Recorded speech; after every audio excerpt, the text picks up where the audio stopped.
You know, everybody lies, but nobody likes being lied to. It's just a fundamental kind of unavoidable part of being human, right? We're talking everything from those little white lies all the way up to the big, devastating deceptions. We are constantly swimming in a sea of untruths. So what if you could actually learn the rules of this hidden game? I mean, what if you could spot a lie from a mile away, and even better, get to the real truth? Okay, let's dive in. This quote from psychologist David J. Lieberman, man, it just perfectly frames our starting point. Whether you want to play or not, you're in the game. Think about that. Deception isn't something you can opt out of. It's just always there. But here's the good news. You don't have to just sit there and take it. The research we're looking at today shows there are actual tools and techniques you can learn. And we're not just talking about protecting yourself. We're talking about gaining the upper hand. So the real question is, how do you start winning? Well, you start by becoming a kind of detective of human behavior. So for this first part of our explainer, think of it as a field guide. We're pulling some fascinating clues from Lieberman's work that can signal when someone isn't being totally straight with you. And hey, we're going way beyond just a gut feeling here. We're talking about a whole catalog of specific, observable tells. Okay, this stuff is fascinating. It's like the body just can't help but tell its own story, completely separate from what's coming out of our mouths. So let's start with eye contact. Pretty classic, right? A liar might avoid it because deep down, they feel like you can see right through them. But then there's this thing called the initial reaction expression. It's this tiny flicker of their true emotion, maybe shock, maybe fear, that flashes across their face for less than a second before they slam on their poker face. And get this, it's pretty much impossible to fake. Their gestures can also be a dead giveaway. You know, like when an angry headshake comes just a split second after they say, "I'm not mad." It just looks off. It looks forced because, well, it is. And their whole body might be trying to make a run for it, hunching over or even subconsciously pointing their feet toward the nearest exit. It's like a silent confession. But it's not just about body language, right? The words themselves can leave a whole trail of breadcrumbs. For example, if you ask someone about a belief, not a fact, but a belief, and they're lying, it'll actually take their brain a little longer to come up with an answer. So why is that? Well, because they have to invent the right answer instead of just telling you the honest one. Liars also might try to distance themselves from the lie by dropping pronouns. So instead of "I went to the store," they'll say "went to the store." It just feels less personal, less accountable. And here's another one. A truthful story is way more likely to include someone else's point of view. Like, "You won't believe it, my roommate was so shocked." See, the event is real, so it has context. All this reveals the liar's real goal. They're not trying to have a genuine conversation with you. Nope, they're just trying to manage your perception of them. That's why they'll answer every single one of your questions, but they'll never ask any of their own. Okay, so you've spotted the signs. Your deception DAR is just buzzing, but now what? I mean, knowing someone is lying and actually getting them to admit it, those are two totally different things. So this is where we shift gears, right? We're moving from just passively observing to playing offense. We're talking about active strategies, specific psychological tactics that are actually designed to get a confession. Let's look at one really interesting technique for doing exactly that. Okay, check this out. This technique from Lieberman is so powerful because it can work even if you have zero proof. None. First, you just act like something's wrong. You create a little anxiety in the air. Then you deliver this very carefully crafted line. And notice you're not asking a question. You're making a statement. A statement that does two things. One, it tells them they're guilty of something. And two, it tells them you already know what it is. What happens next is amazing. Their mind just starts racing, scrambling to figure out what you found out. And a lot of the time, they'll end up confessing to some lesser offense just to try and control the damage. It's basically a mental checkmate. All right, so we've got this pretty powerful toolkit, right, for spotting lies and even getting confessions.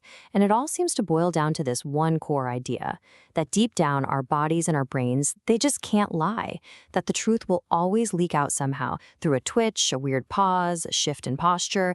But hold on a second. Is that really true? Is the body an open book, a pure source of objective truth? Or is it just something that we're interpreting through our own biased filters? Yeah, that question is definitely not new. In fact, as historian Melissa Littlefield shows in her work, this whole quest for a foolproof lie detector, it's more than a century old. The search for a truth machine, as she calls it, really reveals this deep, deep cultural desire we have, a desire to take the messy, subjective world of human intention and turn it into something clean, objective, and measurable. So let's just do a quick walk through this history. It all starts way back in the early 1900s with psychologists at Harvard trying to connect physical changes in the body with emotions. Then, by 1921, you have this guy, William Marston. And here's a wild fun fact. He's also the guy who created Wonder Woman. He develops a specific blood pressure test to spot lies. This idea then evolves into the classic polygraph machine in the 1930s, the one you see in all the old movies. And then, fast forward to post 9/11, and this whole search gets a massive new push, this time moving from the body's nervous system to the brain itself, using fancy tech like fMRI. But here's the thing. What's so crucial to see here is the pattern. The technology gets more and more advanced, sure, but the fundamental goal, it stays exactly the same. And this brings us right to the central debate at the very heart of lie detection. It really breaks down into two camps. So on one side, you've got the idea that the body is basically a pure signal of truth.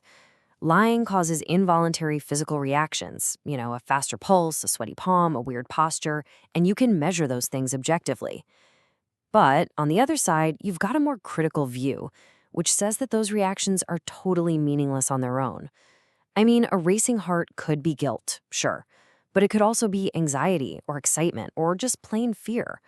So this view says you need an expert to step in and tell a story to interpret that signal.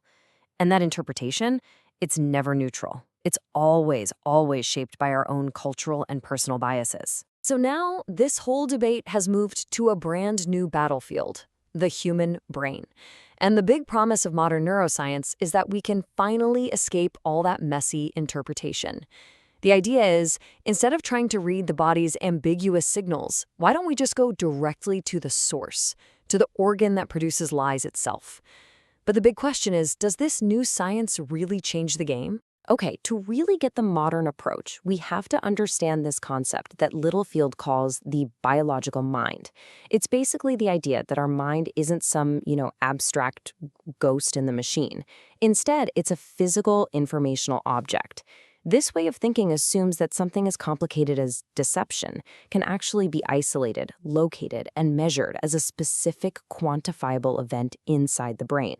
I mean, that is a huge claim. It's basically saying that scientists can finally stop interpreting and start literally reading the mind, almost like you'd read the data off a hard drive. But here's the catch. And what's so fascinating about this is that we end up right back at the same core idea we started with. The brain, just like the body before it, is seen as this fundamentally honest organ. It just can't help but betray the lies of the conscious person who's trying to control it. So it's still this epic battle between an honest biological system and a dishonest self. The stage has changed, but the play is the same. And here's a perfect visual for how that battle gets framed. This chart, it basically represents what a lot of fMRI studies claim to have found. The story they tell is this: lying takes a lot more brain power. Telling the truth? Well, that's the brain's natural, efficient default setting. But to lie, you have to actively suppress the truth and invent a whole new falsehood. And all that extra work causes specific parts of the brain to light up with activity. The takeaway is simple. Truth is easy, lying is hard work for the brain. It's a really simple and honestly a very compelling story. So here we are. After a century of searching, we've gone from reading someone's posture and eye contact all the way to mapping the literal effort of deception inside the human skull. The technology is without a doubt more powerful than ever before. But that fundamental dream, it's still the same: to create a world without lies. And that brings us to our final and maybe most important question. If this quest finally succeeded, if we actually built a perfect, 100% infallible truth machine, would we really want it? Would we want to live in the world that it creates? I mean, what would happen to privacy, to trust, to the very fabric of our relationships if we could never, ever lie again?